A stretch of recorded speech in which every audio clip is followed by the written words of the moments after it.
Yes, good morning. This is video 19 in the Tulip Airway series. Today we're going to talk about sedation and how Tulip can convert what is usually a very unstable and unsafe situation with intermittent ventilation and an insecure airway that isn't directly connected. How can we change that into something that is stable and dependable?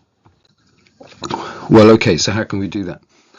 Well, as you see from the picture on the right, you can see that a tulip is directly connected. A Gedellan mask isn't.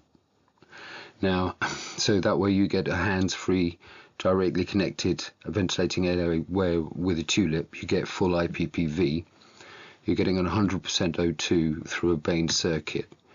But because a tulip has only 10% of the dead space of a Gedell and face mask combined, and because it provides 77% higher tidal volumes, and because it's providing 100% O2 per breath instead of 60, the total cumulative amount is 250% more oxygen per breath, because 77% tidal volume higher, 40% more oxygen, so that's cumulative.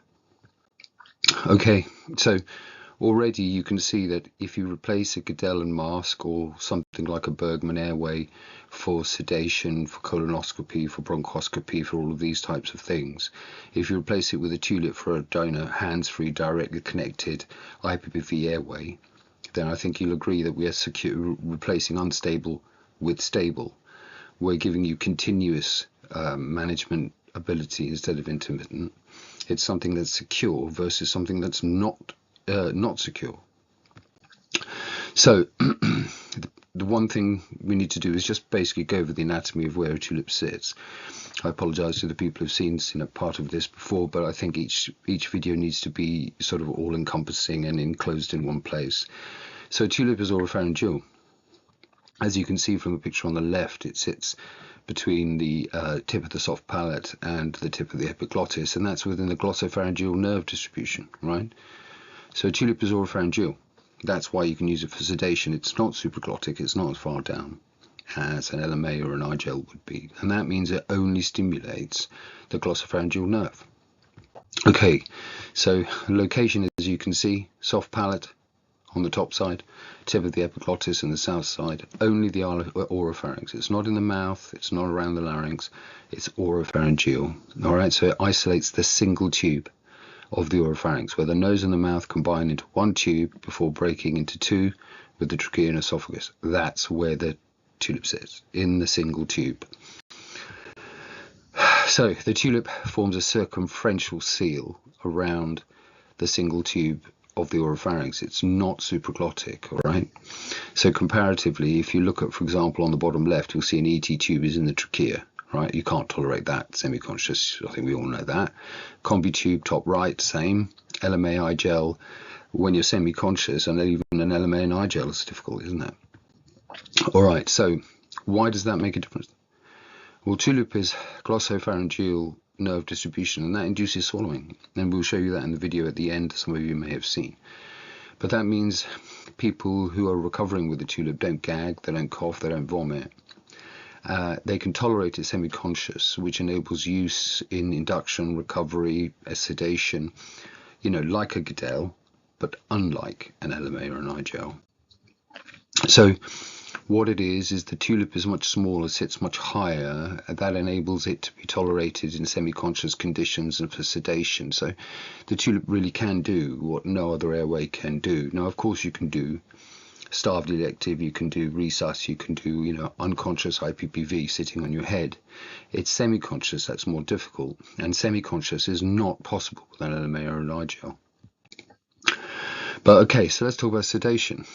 Basic anesthetic sedation, procedural sedation, conscious sedation, all the rest of it, basically means giving drugs to calm the patient down. All right, reduce discomfort, reduce pain, reduce anxiety.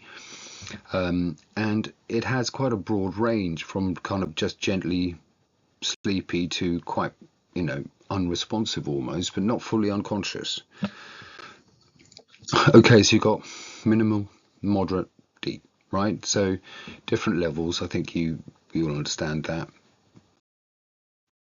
So, okay, so if you're going to use a tulip for sedation, then I'm recommending local anesthetic spray into the oropharynx. The only thing you have to be cautious of is that you're only allowed about 2 or 3 sprays depending on the patient's size, because toxic dose is quite easy to reach. But a topical application of local anaesthetic spray directly into the oropharynx will greatly reduce the stimulation that you get from a tulip. I recommend you wait about 5 minutes for action, of course. Now, you can use intravenous midazolam 2.5 to 5 IV, for example, but you have to be cautious with that, because I have had an old lady stop breathing on 0.5 milligrams, so half a milligram of midazolam IV. So, you know, people can be super sensitive, particularly the elderly. You can use diazepam 5 to 10 milligrams, but to be honest with you, use whatever sedation you normally use. Now, one of the tricks of the trade with tulip is that you inflate the tulip uninflated normally, right? But you can insert it uninflated and leave it uninflated, because basically if you don't inflate the cuff, the stimulation is even less. So, and you're always in a situation whereby you can inflate the tulip cuff with the 40, 50, 60 mils that it needs if you need to, and in fact that's quite a quick thing to do. So even in an uninflated state, the tulip is a better airway than a Gadell is, and it's also directly connected. The L-shape bright angle bend helps it stay in place. If you want further sort of self-retention, you can use a headband. But the benefit of a headband is if the patient, fluctuates in consciousness and tries to pull it out, you're not stuck with a head tie wedging it down their throat. But again, I recommend local anaesthetic spray. That's the most effective. Some people have asked me about local anaesthetic gel, but the point is that if you put the gel on the cuff, it'll still take a while for it to work before it touches the side. So you need to prepare like 5 minutes in advance with spray, I recommend. Now, let's go through the different kinds of procedures we're talking about. So I'm recommending tulip for all of this. Okay, so GI endoscopy. So we're talking about colonoscopy, upper GI, and flexible sigmoidoscopy, small bowel. So both ends. For dental and oral procedures, all right, this is quite commonly done in remote healthcare situations, and a tulip is perfect for this. So if you're taking teeth out, oral surgery, in the hospital even, if you're doing proper full-on dental, then I recommend a full GA with an ENT tulip, so you don't have to intubate or paralyze. But as you can use it for sedation when there are people who have trouble tolerating the procedures. Now, minor surgical and diagnostic procedures, you're talking about biopsies, right? Breast lumps, things like that. Manipulation of fractures, this is quite an important one, because that's, you can be done in A&E, this one. If you're using a tulip, you can do it in A&E.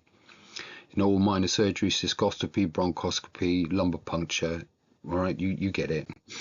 Now, the other place where you can use it is ophthalmics for cataracts, right? Again, we have a specific ophthalmology tulip that enables greater surgical access, no gagging on recovery. Cosmetic procedures. Now, I think you understand that that's another area. All right, now the emergency department sedation is actually really important, because say you're doing a difficult shoulder, something like that.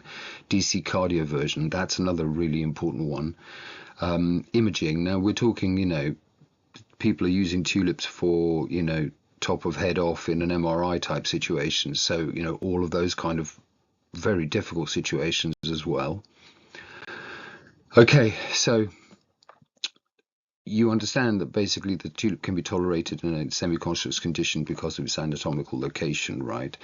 But there's also, if you're sedating somebody, there's the insecurity of the recovery phase. When are they ready to breathe for themselves type situation, right? What the tulip will now offer you is basically fully awake self-extubation. So that means when they pull the tulip out, they don't need anything anymore. They're swallowing, they're coughing, they're fully there. Right, so I apologise to those who've seen this video before, but I think this evidence is gold dust. Open your eyes, please. Yeah. You pull that out if you want to, Anne. That's good. Good. Excellent. How do you feel? You wide awake? Yes. How's your throat feel? Okay. Now, I think that's some pretty hardcore, undeniable evidence. No, I got to say, I mean, I used that video a few times now, but really, as you can see, that is a fully awake self-extubation recovery, right? There was the swallowing, there was the coughing, and then there was the clearing of the throat. So 3 individual demonstrations of return of reflex in that video. Now, to me, that must be the ultimate safety, but not only in sedation, not only in remote care healthcare situations, but in even in starved elective anaesthesia and theatre. Difficult airways, this self-recovery, fully awake. So what are the takeaways? Well, that's what sedation is, right? It's that field between local anesthesia and general anesthetics. You want to reduce anxiety, you want to increase comfort. Can be used in so many fields, Tulip, now, because it's like you're talking dental, minor surgery, fracture manipulation, biopsies, cystoscopies, bronchoscopies, upper GI endoscopy, sigmoidoscopy. You understand? So what is the real takeaway? Use a Tulip. So this is the Tulip Airway website for the professionals. Have a look at the website, because all the clinical research is there. You need to reassure yourself of that. And I think the next thing for you to do is to try a Tulip.